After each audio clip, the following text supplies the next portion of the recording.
Any filmmaker, audience feedback plays an important part, as this is how the filmmaker determines the likely success of a film, areas of strengths and weaknesses that need to be addressed.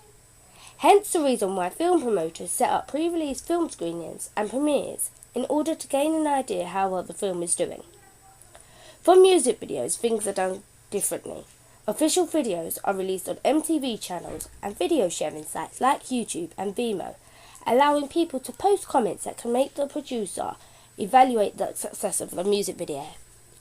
As a beginner in filmmaking, it is very important that I obtain constructive feedback that would allow me to measure how successful the production decisions worked or failed. To start off, I set up a screening of my music video among my peers in the classroom, as this was mainly the target audience I was targeting.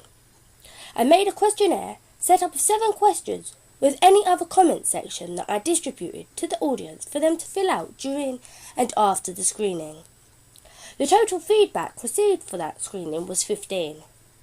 In order to gain audience feedback for wider demographics, I uploaded the video onto YouTube and used Facebook to encourage the audience to leave feedback. This method proved to be very efficient, as instant feedback allowed me to match those points with the written feedback I got from the questionnaire. Some of the findings are here.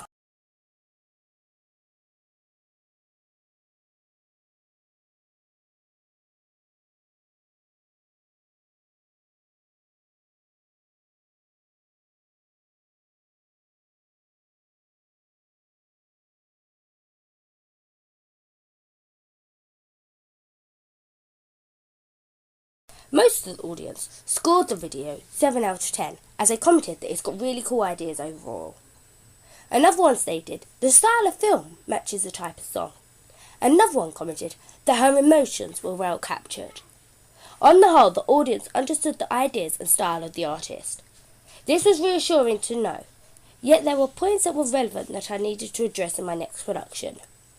2 people mentioned that there should have been more camera angles, and another one said it was a bit repetitive at times. When it came to camera movements, one comment, which was really helpful, said, "You should have included a male character in the video to suggest the heartbreak." My initial idea was to exclude a male character so that the focus would be on the female character and her pain. But when that comment was made, I realised that for the female gratification, perhaps it would be better to include a male character in the video. Another comment was, "You could have dolled her up a bit more with makeup."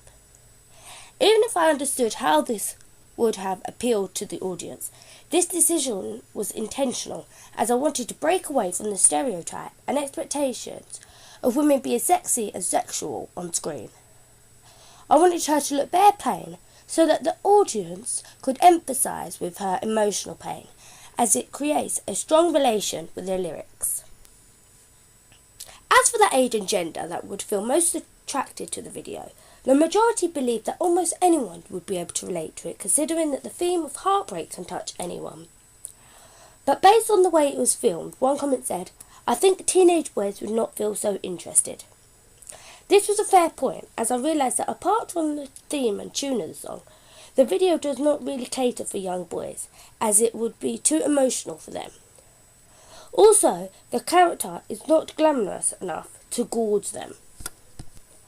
A lot of comments stated that the costume on the whole worked for the video, as one quoted, "The clothes are simple like the song," and another one said, "The black clothes work well to show her pain as if she is mourning."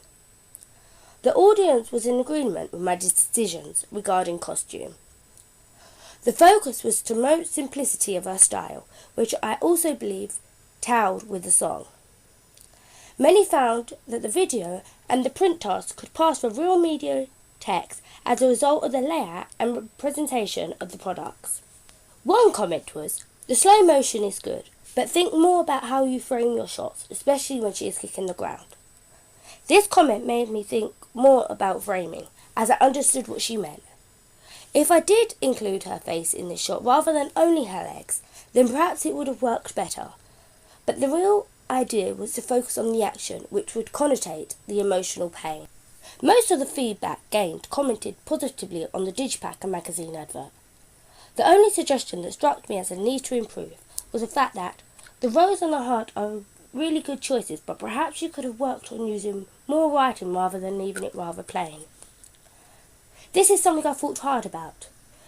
This was a valid comment, but my decision then was to focus on the symbolic meaning of the pictures, which are inadequate enough. I thought adding too much text would affect the simple style that I was going for. They all said that there was an evident link among all three tasks and that all three were promoting Amalia for You in a positive way, supporting the genre of slow R&B. In summary, the exercise of audience feedback has proved to be really useful in the development of my skills in filmmaking and promotion. With the proliferation of technologies, social media is now becoming an important role in the way feedback can be collected.